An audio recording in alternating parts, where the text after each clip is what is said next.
Hi, and welcome to this week's episode of My Dog Ate My Podcast. I'm your host, Emily, and every week I chat with a different dog owner about their dog. This week is a very special week because I'm chatting with Jason, who is not only a committed dog rescuer, but also dad to Bentley, Oliver, Cosette, Chloe, Mercedes, Lincoln, and Josie, the French Bulldogs. Enjoy!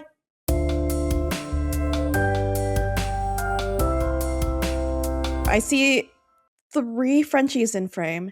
Yeah, they're all here, but I'll probably have to pick them up at different times. Oh my gosh.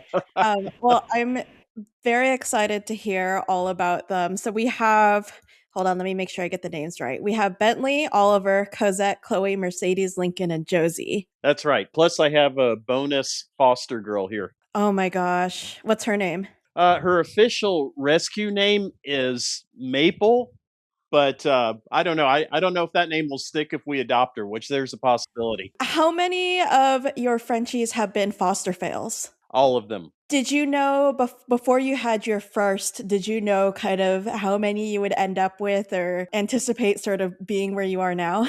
No, not really.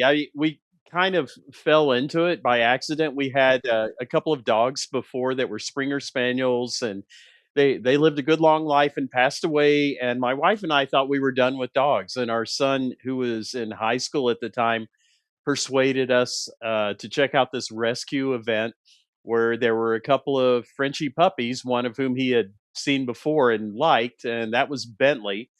And we ended up coming home with Bentley and Oliver. And then from there, we just started growing. Who's the alpha of the pack? Do you have an alpha in the group? Kind of, but it's changing. Let me bring Oliver to the picture here. He's a big boy and doesn't really like to be picked up much, but there he is. Uh, Oh, so he's going to be 7 this year, and he was one of the first two. And for a long time, he kind of led the pack. But then this is Lincoln. He's 2. He came from a backyard breeder situation. We were successful to find homes for his parents and 7 other siblings, wow. one of whom is living with my daughter's boyfriend. So he's basically a grand dog to me now. And Lincoln kind of has emerged as a pack leader, and it's not always pretty. One of the things you learn is, tensions can flare up Yeah. sometimes. Yeah. Do you see it more with the boys or do you see it mixed between the boys and the girls? The boys have definitely done the alpha thing, but I'll tell you, Cosette over here, she's the enforcer. Cosette was dog number 3. Mhm. And this is when we got involved with Scratch My Belly, the rescue organization. She was one of theirs. And we were just thinking, wouldn't it be nice to have another dog? Let's get a girl. And we didn't want to get a puppy at that point. We just wanted to get adults. And yeah, so Cosette came into our life, and she's the corrector. So although Oliver would be kind of scary and bossy and Lincoln will snap sometimes, Cosette means business. You don't want to get on her bad side. Do they all listen to her? Oh, yeah. Oh, good. That's good because I have 3 Frenchies, 2 boys, Jax and Bosco, and then the girl Mocha. And Mocha thinks she's the alpha, but nobody really listens to her. They just kind of ignore her. And Bosco will pick fights with Jax because he was a puppy mill stud dog. The funny thing is they coexist perfectly fine if I'm not in the picture, but if I'm nearby and there's a little bit of jealousy going on, then he'll pick a fight and then it's just Yeah. constant. Yeah, they're resource guarding. In this case, you're the resource. I had that Yep. with another foster. I thought we might try to keep her, but she and Cosette did not get along, especially if they were around me. So unfortunately, we had to find a permanent home for her where she's the only dog, and she's doing great now. So, what does a day in the life look like with 7 Frenchies and a foster? Well, feeding is obviously a thing, and also making sure they all go out for their potty breaks. We have a setup here. We are in coyote country, so we have to be careful, and we can't just let them out in the backyard or do whatever they want. We have to kind of be alert about that. But we do have a catio, and it's a catio because we also have 4 cats, Oh, and wow. yeah, and these and so it's a fenced-in outdoor area where the cats can go and the dogs can go and use it too. But yeah, there's always some kind of drama going on. We've got 3 with medical issues. Well, 4 if you count the foster right now. So yeah, there's always something you have to do. And yeah, it could be challenging some days, but I guess it's no different than having a bunch of kids. So Do they spend most of the day sleeping or are they always kind of like in and out? And, what do they usually do? Yeah, they tend to sleep. And it's actually surprising how calm they all are together. Unless someone comes to the door or that sort of thing, right? But yeah, yeah, for the most part they're relaxed and they tend to keep each other balanced really well. Bentley, who was the other one, the OG puppy we got back in the day along with Oliver, he's our hyper boy. So, if he gets fired up, that can get the others going too. How do they react or how do they respond when you bring in fosters? Like, are they sort of good at integrating the foster into their pack, or what's that dynamic like? We've had pretty good luck. I mean, a lot depends on the dog you're bringing in too. And with the foster, there can be some, pretty rough situations they're coming from. So our little girl Maple there, she oh, you heard me mention you, huh? You do kind of know your name. She came from a backyard breeder who, to his credit, knew he was in over his head and he was getting a job where he wasn't going to be around more. So he started looking to unload these dogs. So I took her and two others, two girls that were sisters that were fluffy merles, real pretty dogs, but they were maniacs. So we brought them into our backyard first, and there was already a plan to get those other two to another foster home. But unfortunately, they bit me during that time, and it got our pack it got our pack all excited. But we kept them barricaded off, so they were smelling each other and barking. But what we noticed about little Maple over here is she was just kind of hanging back. So after I took the crazy girls away, we kept them away from each other overnight, our pack and her. The next day, I had to take her up to LA. We're in Orange County, and I had to take her up to LA to a vet for some surgery. Got her back the next day and brought her home. And at that point, that's when we really tried the integration. And normally, if they're healthy, we would meet out in front of the house and act like we're going for a walk and Mhm. just have them kind of walk together, like, oh, this is a visitor dog. And then they all just come in. But in the case when they're a little rough, which was the case for her as well as sweet Josie over here, who was the last member of the pack that we added back in May, we just had her in the backyard, held her, and let the dogs come up and sniff her, which can be a scary situation, Yeah. right? More so for the newcomer, and just kind of let everybody feel it out. And then you really have to give it a little time. The first few days, the newcomers are scared and they're probably going to be timid or vicious, one or the two. You'll Mhm. find out right away. And then you wait about 3 to 4 weeks in. Usually you can kind of tell if they're going to fit in. So you just have to be careful. The more confident the new ones get, the more likely they are to maybe not take something from somebody else and kind of Yeah. push back. So you just have to be really alert. And sometimes it doesn't work out and you've got to find another home for them. But we've been really lucky. So they're all more or less foster failures. How many fosters have you had? So what's your percentage of foster fail to adopting out? It's probably about a 75% failure rate. But we've had so many and so many more too that never even spent a night in the house, which is what we kind of strive for. We're networked with multiple rescuers and we try to be active on social media. We actually need to get better at that, I think, and just get the word out. We never intended it to be all Frenchies. That's just kind of how things played out because through all of our experiences, we've had every medical condition you can imagine with the Frenchies. And so we kind of Mhm. know what to expect. And they're trendy dogs, and people don't always understand that when they get them and they're like, oh no, I've got to pay thousands in medical bills, right? And so they dump them. And that's where we come in. That's pretty much how I've gotten all of mine because mine are all rehomes and it's whatever the previous owner couldn't keep them for whatever reason. It's usually they're expensive, they have health issues, all that stuff. So Mhm. definitely get what you Mercedes. mean. I don't know if I can get her out or not. I've got a really shy one, Mercedes, that, yeah, she's not going to come. She's actually, I have a cat tree over here that she's actually hiding in the little cave Oh, thing underneath. I don't think I'll get Chloe out either. She's deaf, so I just have to kind of motion it. Oh, I'm going to get her. So, yeah, we had Oliver Bentley Cosette. We actually had another girl, Sophie, who unfortunately passed away. After we got Sophie, we got Chloe. She is deaf. She unfortunately might be facing breast cancer and need a mastectomy. oh, And Mercedes, who we got at the same time, has been fighting lymphoma. Her chemo is done. oh, Uh, wow. she's been off the chemo almost a year. She's always already lived well beyond the typical projection and shows no sign of it coming back. So we're really hopeful about her. Sophie, we did lose to cancer. Mhm. And then after Sophie passed away was when we got little Lincoln that I mentioned earlier. And then Josie last year, she was red listed at a shelter in Riverside and brought her home. Oh my gosh. Yeah, I lost my OG Frenchie, my first Frenchie was named Sophie also, and I lost her to Ah, lymphoma, so I oh definitely no. she fought it for I think it was about a month or two. It was very aggressive, so Mm, did everything that sorry. we could, but yeah. And then after Sophie passed, it's probably another month or two when I got my youngest Mocha, and Mocha's a little feisty one. I don't know. Do you have any lilac and tans? Because I feel like they're always kind of crazy. Mocha's a lilac and Uh, tan. the foster I mentioned earlier that we hope to keep with us was one. Yeah, just just couldn't work it out. Yeah, yeah.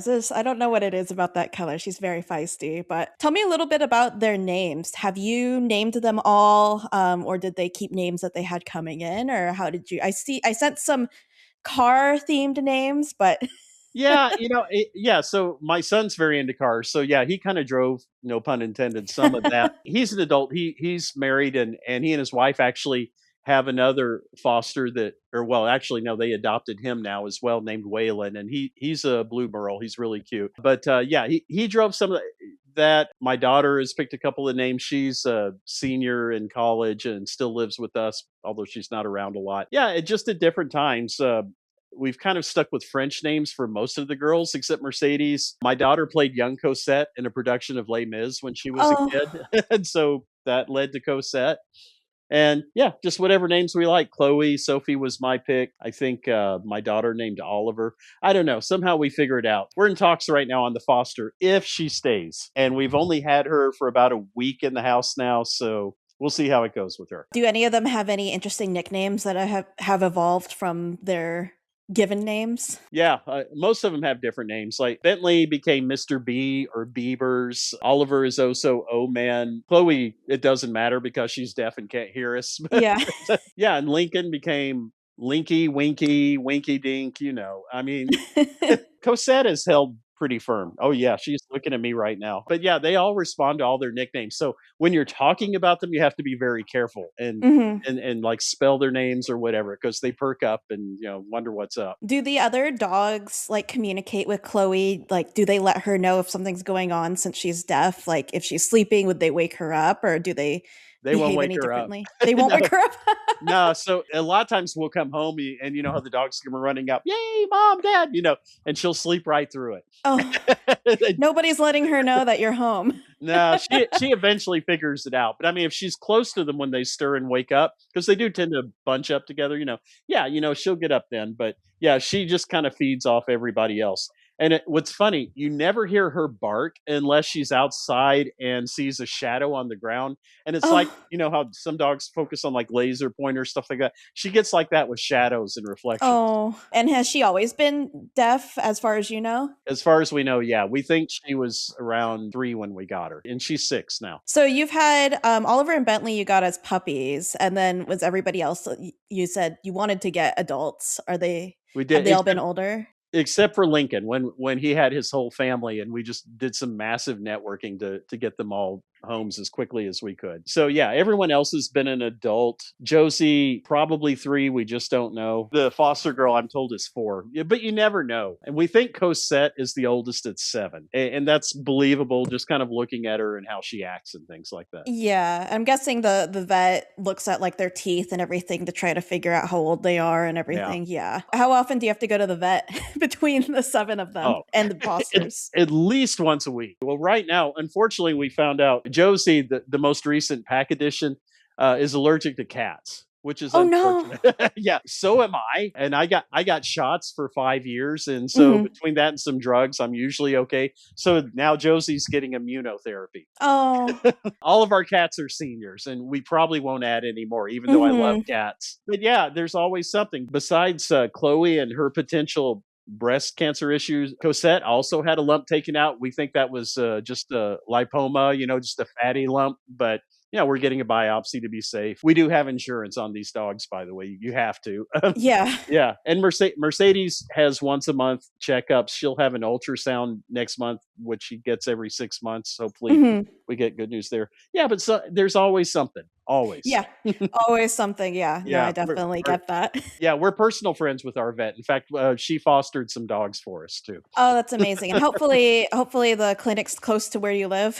Relatively, yeah. It's worth it to make a little bit extra drive. Yeah, that makes sense. But I think one of the last questions that I want to ask you is, do you have any like theme songs or songs that you attribute or associate with any of the dogs or multiple of them? Well, I happen to be a Deadhead, and my dogs love Grateful Dead, so that's always what I'm playing in the car.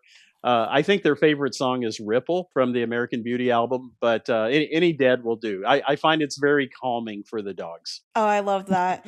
You could play that if there's like fireworks going on or something like that. Like Yeah, and they don't care. 4th of July, stuff like that, they might bark a little like, "Arr," yeah, what's going on? But they don't care. They don't freak out. that's great. I have 2 Frenchies that don't care, one that really does care, and then I have, 2 Great Danes, and one of them really cares and one of them does not. So, it's a mixed bag. Sounds like you have a fun house too. Oh, yeah, yeah, definitely. My partner has said, ideally, he's like, "We should have 4 dogs," and currently we have 6 because he brought a Shiba into the house. So, I'm like, "Well, we're over by 2, but it's definitely a I handful." never thought I'd have this many. Never in a million years. I really thought once we hit 6, that would be it. We added the 7th. Now potentially 8. 8 is enough. I think there is a point where you reach capacity, Yeah, yeah, but, but exactly. I'm hoping by spreading the word, other people will adopt. And you could, and this. It's not that hard. People say, "Oh, I already have a Yeah, dog." You can have 2. You can have 3. It's yeah. possible. It just adds up. Yeah. No, I started with one Frenchie. That Frenchie needed a friend. Got a Great Dane. That Dane needed a friend because the Frenchies didn't want to play with her. And then, oh, there's another Frenchie that needs to be rehomed. So that's kind of how it goes. But yeah, totally get that. Okay, so their Instagram and TikTok is Seven There, Frenchies to Love. Yeah, we're a little more active on Instagram. We want to pick it up on TikTok, but yeah, 7 Frenchies to love. Number 7 Frenchies. Number 2 love. And then the shelter rescue that you want to shout out is Scratch My Belly. That's the one that you work closely with. Is that right? Yeah, they're also on Instagram, Facebook, website. For the people who go to website, scratchmybelly.org. And that's where Awesome. most of these came from. And they're just SoCal based. Do they adopt out of the area or they just adopt within SoCal? Generally, SoCal, yeah. I mean, I Mhm. think she's got a couple that have made it up north, but it's our friend Frederica who runs it, and we've become kind of the Orange County ambassadors for it. But yeah, she's down in San Diego, and it started with finding homes for dogs on the streets in Tijuana and getting them over the border when necessary to get them homes. But yeah, it's just kind of grown from there, and working with a lot of shelters and connecting with other rescues too. I mean, she's literally saved over 1,000 dogs over the Oh my years. gosh, that's amazing. Yeah, I definitely need to check them out because I'm up in Seattle, but I have family and friends down in SoCal, so I'll check them out for sure. And I can hook anybody up. And if anyone wants to know anything about Frenchies, I'm happy, reach Perfect. out. Yes, you're a great ambassador for rescuing Frenchies. I love it. Well, thank you so much for taking the time and thanks for getting everybody into a room together.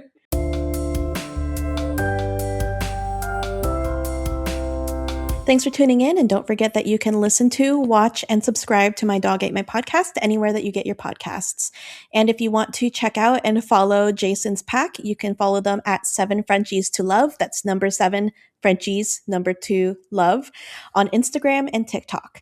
And if you're in the SoCal area and are interested in adopting a dog, you can check out Scratch My Belly at scratchmybelly.org or on social media. Thanks, and we'll see you next week.